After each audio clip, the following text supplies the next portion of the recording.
मूल कॉन्सेप्ट के concepts clear हो गए। अब करते हैं एनसीईआरटी क्वेश्चंस की प्रैक्टिस और सीखते हैं कि कॉन्सेप्ट्स को न्यूमेरिकल्स में कैसे यूज़ करते हैं। आपकी एनसीईआरटी के एक्सरसाइज का क्वेश्चन नंबर 1.8 सॉल्व करेंगे। So question says determine the molecular formula of an oxide of iron in which the mass percent of iron and oxygen are 69.9 and 30.1 respectively। तो simply आपको इसमें molecular formula बनाना है। मास percent आपको given है। इसका पहला step होगा let the percentage be in grams. मतलब आपको जो परसेंटेज दिया हुआ है आपको उन्हें ग्राम्स में लेट कर लेना है। अभी आपको यहाँ पे लिखना है मास ऑफ आयरन। तो मास ऑफ आयरन की जगह पे आप जो परसेंटेज दी हुई उसे आप ग्राम में लिख लोगे, 69.9 ग्राम्स आ जाएगा। ठीक है, यहाँ पे मास ऑफ ऑक्सीजन भी लिख लोगे। ठीक है, तो कितना हो जाएगा 30.1 ग्राम। उसके बाद आपको एक टेबल बनानी है और इस टाइप के जितने भी क्वेश्चंस होते हैं उनको करने का सेम ही पैटर्न होता है। बस आप एक बार पैटर्न को कैच कर लोगे तो आपको ये क्वेश्चंस ईजी लगने लग जाएंगे। यहाँ पे आप बनाओगे सीरीज़ नंबर। ठीक है, कितने एलिमेंट्स हैं? 2 एलिमेंट्स है। ठीक है ना। एटम्स लिख लो यहाँ पे। कौन कौन से एटम्स हैं? आयरन है, ऑक्सीजन है। ठीक है, उसके बाद यहाँ पे आप निकालोगे इनके मोल्स। मोल्स को निकालने का फॉर्मूला सिंपल बताया था, क्या होता है? मास अपॉन में मोलर मास। मास तो हमें पता है क्या है, 69.9। मोलर मास क्या होता है आयरन का? 56। ठीक है, डिवाइड कर दो ऐसे। ऑक्सीजन के लिए सेम यही करेंगे। मास कितना है हमारे पास? 30.1 और डिवाइड कर देंगे हम किससे? इसके मोलर मास से, जो कि होता है 16। अब आपको इसे कन्वर्ट करना है सिंपल होल रेशियो में। अभी आप इसे डिवाइड करोगे तो वो सिंपल होल रेशियो तो नहीं आएगा। इसको डिवाइड करने के बाद आएगा 1.25 एंड इसको डिवाइड करने के बाद आएगा 1.88। तो ये सिंपल होल रेशियो तो नहीं हुआ। अब इसको सिंपल होल रेशियो में कन्वर्ट करने के लिए एक स्टेप होता है, आपको ध्यान से देखना पड़ेगा। ये जो नंबर्स आपके पास आए हैं इनमें से छोटे नंबर से आपको इन दोनों नंबर को डिवाइड करना है। छोटा नंबर कौन सा है? 1.25।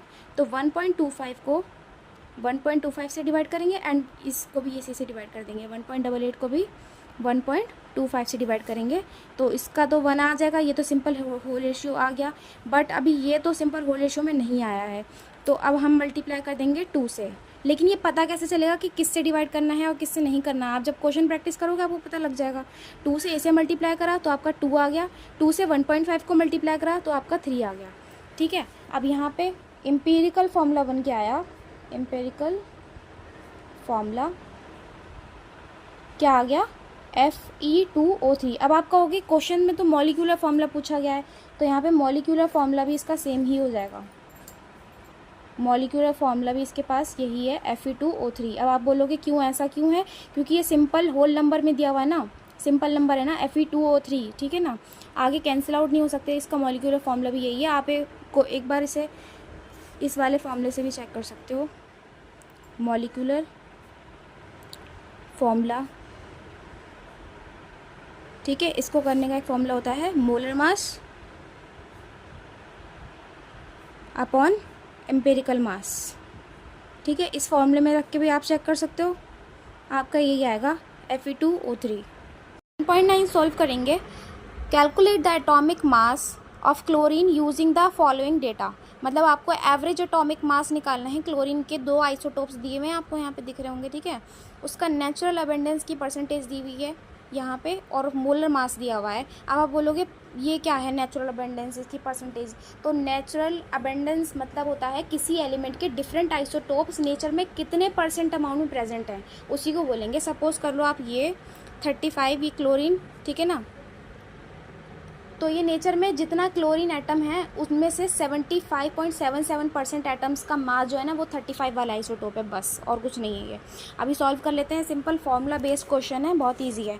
एवरेज एटॉमिक मास का फॉर्मूला लिख देते हैं सबसे पहले। एवरेज एटॉमिक मास, ठीक है ना। तो पहले आपको जो परसेंटेज दी हुई है, %1 ये दिया हुआ है ना 75.77, %1 को आप मल्टीप्लाई करोगे मास 1 से, ठीक है, और जो %2 दी हुई है उसको आप मल्टीप्लाई करोगे मास 2 से अपॉन में 100। ठीक है, क्योंकि परसेंटेज में दिया हुआ सब कुछ। 100 में, ठीक है, 100 में डिवाइड करोगे, आगे बस कैलकुलेशन और कुछ नहीं है। देख लो अभी 75.77 इंटू में 34.9689 प्लस 24.23 इंटू में 36.9659, ठीक है, इंटू में 100 कर दोगे, सॉरी 100 करना है ना, ठीक है।